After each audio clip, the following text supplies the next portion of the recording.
the franchise on HBO, watching it with John and my husband, who is now not watching it. Yeah, that would be accurate. Yeah, he started watching it with us. He watched the first episode, and then he was like, you guys could continue without me. Which is hilarious because this show is from, among other people, the creator of Veep, which he loved Veep. Oh, okay. So we thought, John and I were like, how could this not be right up your alley? And he was like, no thanks, I'm out. But I am really enjoying it. Yeah, it's it's crazy like Veep, but in the movie world, but still quite enjoyable. I agree. So the setup is the franchise, referring to these big franchise movies, so superhero movies.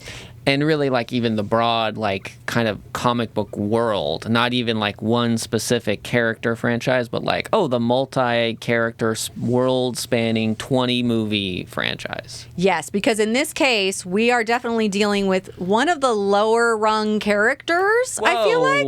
Tecto? With his invisible earthquake thing? Yeah, he can Get start out of here. earthquakes with a Ant-Man's glove. totally important. Yeah, I mean, I think that is what they're alluding to. Don't say that, but continue. Okay, well, so we are following the crew of this big budget, but slightly like not as important in this giant superhero franchise situation. And the main person we are following is the first AD, who is played by Himesh Patel, who is one of my favorites. Again, I get to bring up Station 11. What, yesterday? No, that Obviously the movie Yesterday, no, but I was just talking about Yesterday the Day. Yesterday, the Beatles jukebox movie, which I adore. That's a great movie. He's fantastic in that. And then he's one of the central stories in Station 11. So I am a huge fan of him. So he is playing this first AD, which at first I thought he was the director, but he's doing so much.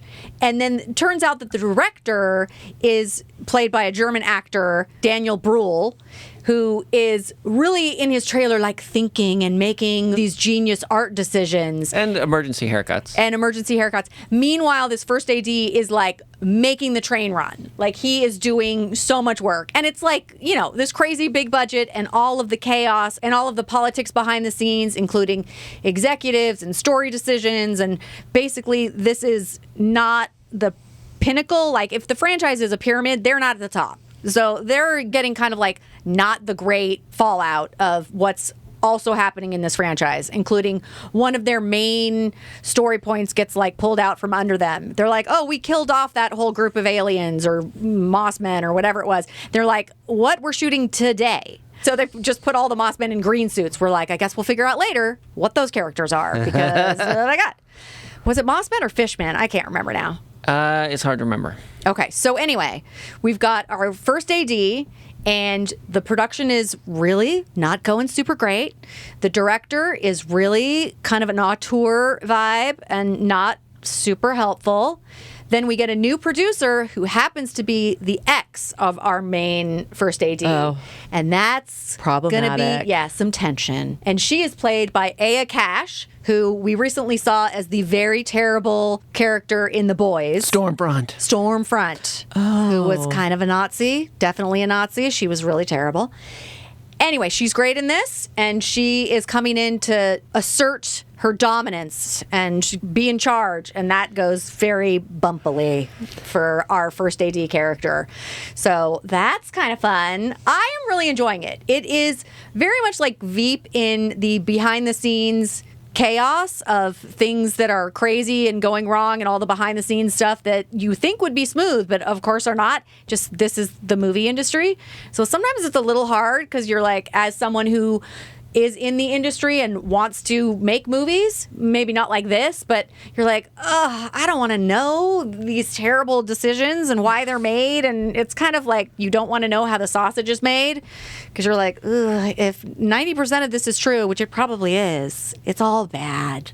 But very funny. Though Himesh Patel, if you didn't realize, was in another Veep creator, Armando Iannucci's Avenue 5. So, yes. It's just all He was together. the stand-up in the ship that was very like, ooh, I don't know, I want to do this act now. I know. We needed more of him in Avenue 5. Instead, you got this show. Which I like this show, so I'm good. Okay, the rest of the cast that needs to be called out is Richard E. Grant is playing, I don't even know what his character is. He's the Eye. He's the Eye, so some kind of superhero, and he is being such a shit. I mean, as a co-star with the character of, we mentioned him before, what was his? Tecto? Tecto, played by Billy Magnussen.